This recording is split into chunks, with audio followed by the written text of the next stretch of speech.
Hello and welcome to Grinding Meaning number 29. Will Smith versus Chris Rock. Now, I normally don't cover public figures or current events. And I do not hear my stream coming. And now I do. Okay, cool. But this is fascinating to me. So I was going to do another topic, but we're doing this instead. And I'm going to say right off the bat, I'm not going to be making any moral judgments or any kind of prescriptions for that anybody should do anything. I'm kind of an analysis of the situation and the potential motives of the participants. The first thing people are asking, is it staged? The Oscars in a lot of trouble. It's hard to get attention. It would be hard to believe that something that would draw as much attention as this would be completely accidental. I see that as a possibility, but most things don't exist as a binary. There may have been some push to try to amp things up and they went too far, or maybe Chris chose a racier thing than he probably should have. Maybe misjudged Will's response. So it's definitely a possibility in the mix. But there is one thing, and I'm gonna kind of speak to honor culture just a little bit. And even if you have an open hand, I should say, I did watch the video, and I watched some of what happened a little bit afterwards. Probably haven't seen all the video, and I'm sure there's some things that will come out after I do the stream, but I'm just going to base it on what I saw so far. And it appears that Chris Rock won, and I'll explain why. Even if you have an open hand, a sucker punch is still a sucker punch, and it's a bitch move. I know that doesn't seem terribly objective, but attacking someone who doesn't expect you to attack them is not an honorable thing. I think just about anywhere. I also think he was trying to drop him. If you catch him just right like that, and Will clearly from the image here knows what he's doing, it looks like he knocked him back really hard. But Chris has been around.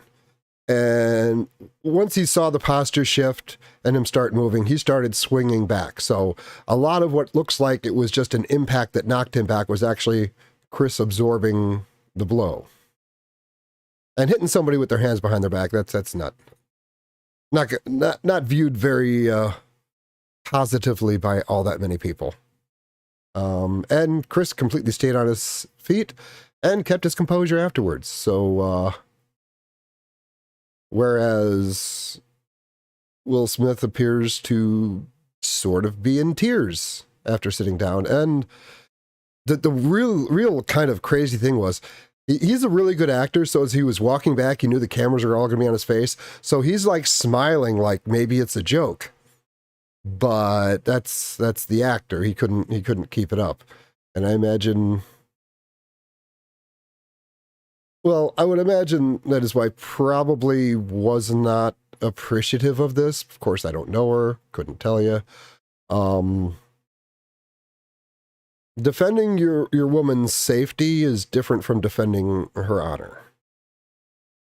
And it would depend on the woman how they looked at that. But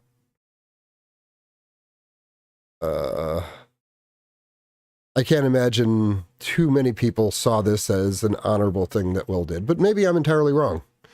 Maybe you're like, hey, somebody talks about my woman, they're getting a sucker punch. I don't think so, though. But as the facade fell and he sat there and he had to think about, because I think he expected to drop him. I think that's what he expected to happen. He caught him by surprise. And if you catch him right, like on the neck there, I'm actually looking forward to Joe Rogan's analysis, but crap, there's another public figure I've never mentioned on my channel before. but I'm looking to see if he's going to validate this, because what it looks like is you tried to sucker punch him. If you have it be an open hand, open handing somebody is a way to like disrespect them, like you're not worth my fist. But when martial arts and you catch somebody by surprise and you can pop them right on the neck like that, on the side of the head, you can drop people. And I think that's what Will was trying to do, and it didn't quite work out the way he had hoped. God, there's so much I wanted to say earlier. But yeah, basically Will was like in tears and sitting at the table, and then he basically said, let's say he gave Chris Rock instructions for what words were to be in his mouth, and his wife's name was not on that list, and he didn't, and he said it in a very graphic way. So I think that's a sign that Will knew that he had basically made himself look a lot worse than Chris. Because if he'd have just sat there, that'd have been like, maybe that joke's not okay, Yeah, she might, it might not, it's not because of cancer, but women's hair is really, really important to them, and I don't think a lot of guys appreciate that. Like, I think depending on your age, like a woman might rather lose her teeth than her hair. Like it's that much. Like a guy might have to lose his balls to know how impactful, hair loss can be to a woman. But we live in a civil society for the most part, and the loser in the social realm will resort to the physical. It's just, that's a personal opinion, but if you're in a war of words and one person decides to take it to the physical realm, in my mind, that person is the loser of the exchange. Well, I mean, he might end up being the winner, in a more primal sense, but it's because he gave up on the more sophisticated way of resolving disputes. Now, I think if he wanted to beat Chris Rock, if they had just gotten up and walked out, that would have been far more impactful. It would have been like, that probably would have hurt Chris, but this, I don't think he even hurt him. I think Chris just rolled with it, and he was just like, whoa, like, which would probably hurt Will's ego even more. I don't know, I've been in a few situations where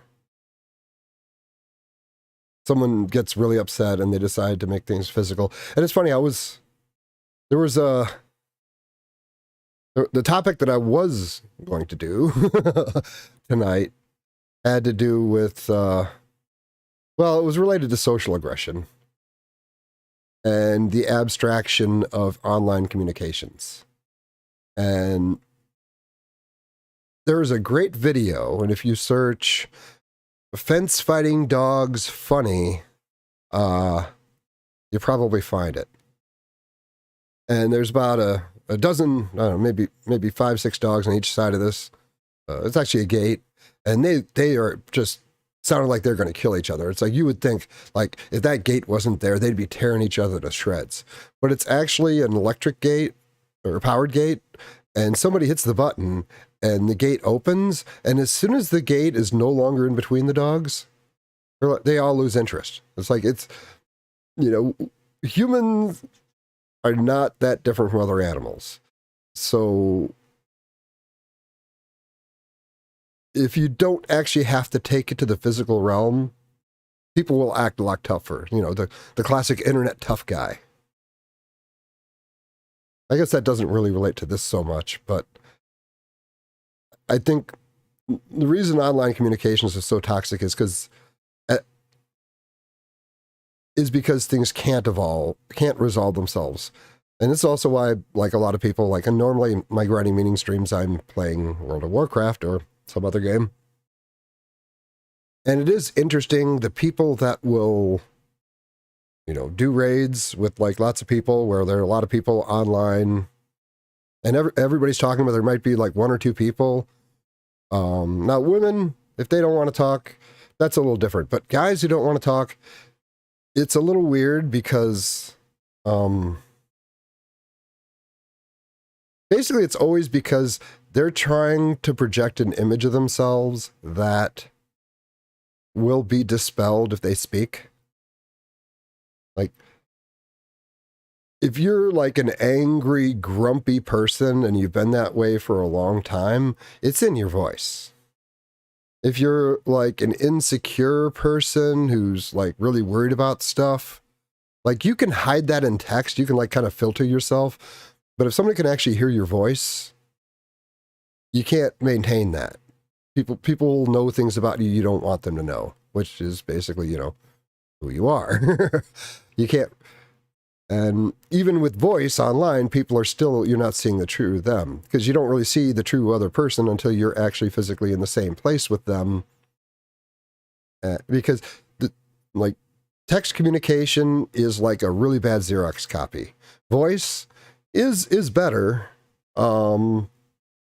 It's much better because you can learn, you're communicating a lot more than you're aware of, and the other person's learning things about your state that you're not aware of, and they're learning, it goes both ways. There's this unconscious dialogue that's occurring kind of like as a carrier wave that exists when you talk. And video is a little bit better, but it's really not that much better. But in person, there's a whole stream. You have like you have a higher resolution, tone of voice, and you get to see how they're reacting to you in like facial expressions, tone of voice, gestures, body language, postures. There's so much communication going on that just doesn't occur even in voice. And in text, it's the absolute worst form of communication because it's the least attached to reality. It's the least attached to consequences. Which kind of brings you back to Will Smith and Chris Rock, as this is kind of an example of, I don't think in this particular situation it should have resorted to violence, but the fact that this can occur changes the nature of communication. When you're gaming with some kid and he's just being some little douche and he's sabotaging whatever you're trying to do in the game, maybe he's doing team kills or whatever, like there was an actual chance that like somebody that he could get like bitch slapped, like he probably would do it differently. And well, I'll just mention a ton of people. Like Bill Burr has this great bit, Bill Burr, the comedian, where he talks about how he learned his lessons. And telling a story about, he's getting up in the morning, looking in the mirror, bruised face, fat lip, eye a little bit swollen. And he's looking at himself, you know that last thing I said to that guy? I probably shouldn't have said that. And without that kind of moment of reflection, it's kind of hard to grow into a more tactful person. Guys need corrections like that. I did a stream earlier, 27? I think it was 27. Basically, this super pathetic guy who was getting broken up with by his girlfriend. And I compared him to Brad the business hippie from Harold and Kumar, but that guy was a pillar of dignity compared to the display I saw. So there are men out there that have never, that could really have used a correction like this one. Not saying that this, I shouldn't say that this is a little bit different, but the fact that they got away with saying a bunch of stuff that there probably should have been a hand flying over. The fact they didn't receive that at any point probably is a big part of why they turned out the way they are. Now, some personalities don't need that. Like, I need to make a lot of mistakes before I learn my lesson, but talking smack wasn't one of the lessons that I needed to learn to get smacked. I didn't need to get smacked to learn not to do that. Of course, some crippling social anxiety and, kind of being, not kind of, but, being autistic and all that. Like, you tend not to be a big mouthy person. So I guess everybody's different.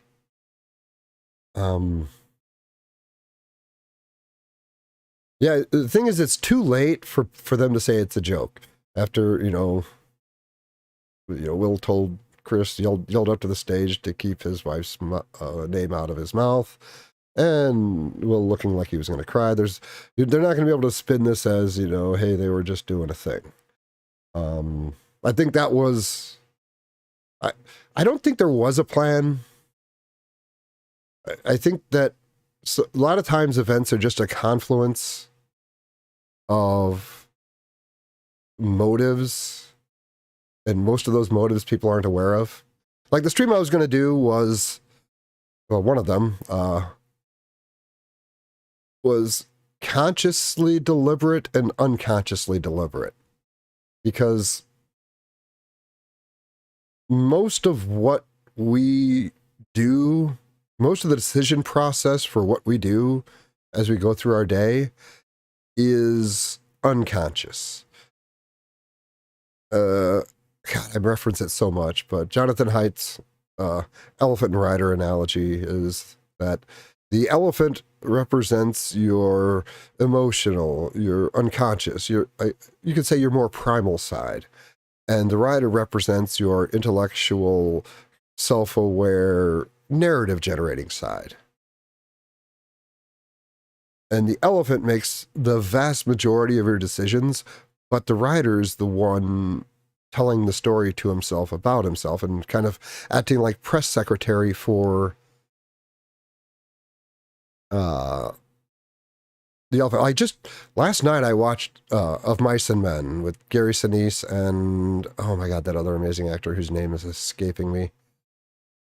So good. But I thought it's almost like that movie is an analogy where you have this guy who just doesn't understand the consequences of what he's doing, and which is Lenny is a special individual and doesn't have the tools to negotiate his way through the world. And George is trying to help him, but Lenny just can't learn not to do things. He's not an angry person, but when he's pushed, he doesn't have a chill. He doesn't know how to back off. And he doesn't really understand that other people are people, not malevolent, but just very dangerous. And in the end, maybe I shouldn't say it, but, it's a dark but understanding ending. And it is almost like Mice and Men is an analogy, or what do you call it, allegory for the elephant and rider. I forgot where I was going with this. Yeah, it's the first stream of this type that I'm doing, and I don't want to get into too much detail. I don't want to attack anybody's character. I don't want to suggest any courses of action, but it was very, very fascinating. And I like the Batman meme. Well, I'm just going to keep twisting in circles or going off on other topics. So I'm going to go ahead and call the stream to an end here. I am the Expert Layman. You all have a great day.